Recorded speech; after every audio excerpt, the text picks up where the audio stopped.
Hi everybody. Today we're going to show you how to navigate in Cohler Classical. Like everything in Cohler Classical, it's all one click and instantaneous. So first, to go to a marker, say marker 1, you type 1. Go to marker 3, you type 3. Go to the in point, you type shift left bracket. Out point, shift right bracket. Go to the next marker there, just shift N. Back is a shift B. So that's how you navigate to markers.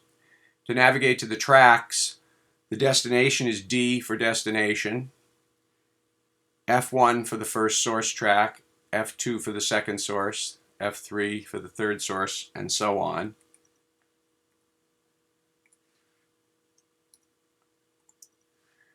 And and you can of course go to next track or previous track with option down arrow, next track group, option up arrow, previous track group. Then if you want to navigate to individual edits, I'll zoom in here so you can see what's happening.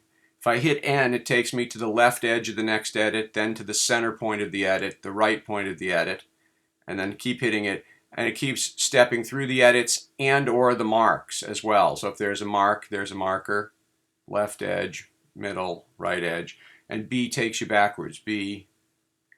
But we can also navigate more quickly. If we just want to go to edges of items, we do command right arrow, edge, edge, edge, edge, edge, edge, or command left arrow in the other direction.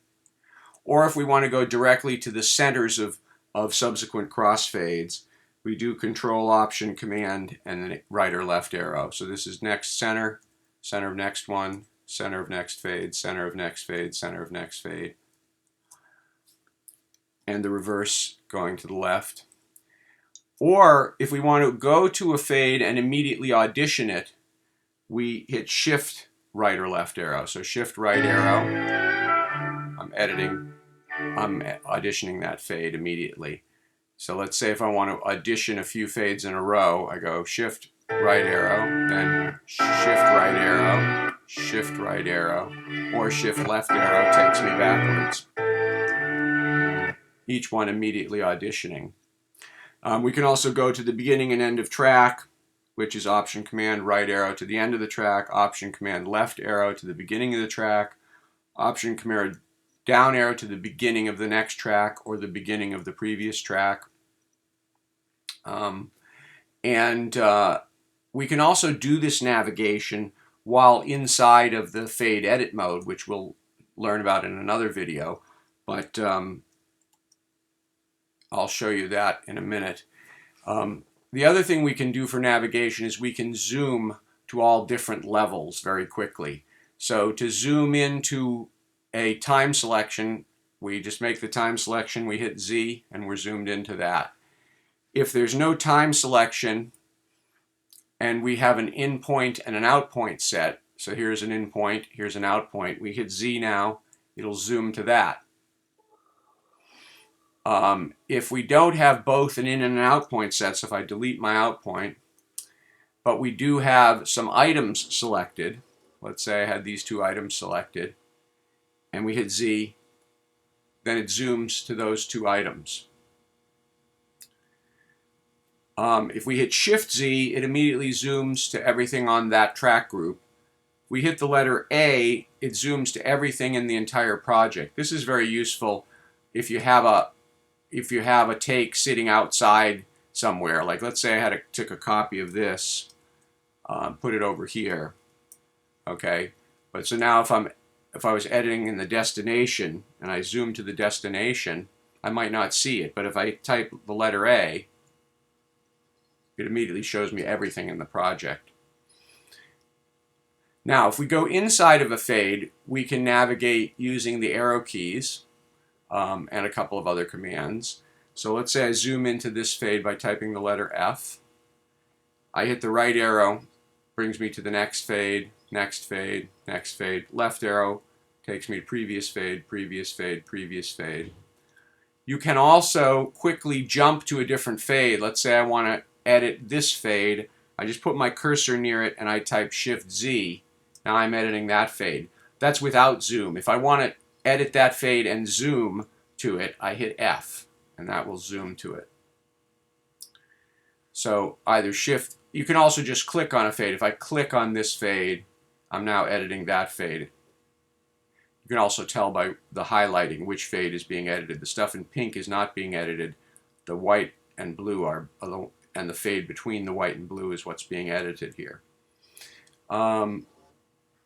So that's how we navigate inside of fade mode. And that pretty much covers it. All of those commands are in the navigation menu here. Next group, previous group, destination, source, left, right, up, down, to markers, editors, within crossfade, etc. The other feature of navigation is when you go to a subsequent track, you can go to it and continue playing, or you can go to it and bounce back to the cursor, or you can go to it and go to the endpoint. So I'll show you that very quickly. If I'm playing here and I do Option down arrow, it bounces back to the cursor as it switches and keeps playing. If I do Shift Option down arrow, it continues playing from wherever it is, but it switches track groups. So it's playing a different set of tracks. And if I do Shift Option Command arrow key, that will change track groups and go to the endpoint. So if let's say I have an endpoint set here, an endpoint set here, and an endpoint set here, then if I play from that endpoint, Shift Option Command up arrow brings me to that endpoint, and to that endpoint, endpoint. That's very useful when you have multiple takes of the same material and you want to quickly bounce to them. So for example, here you can see if I put an endpoint here, here, here, and here, I can immediately play those from those exact points. So if I start here, and then Shift Option Command F2 is there, F1 is there, and D is there. So you can instantly switch between takes. So that's pretty much it. That's navigation in a nutshell on Cohler Classical.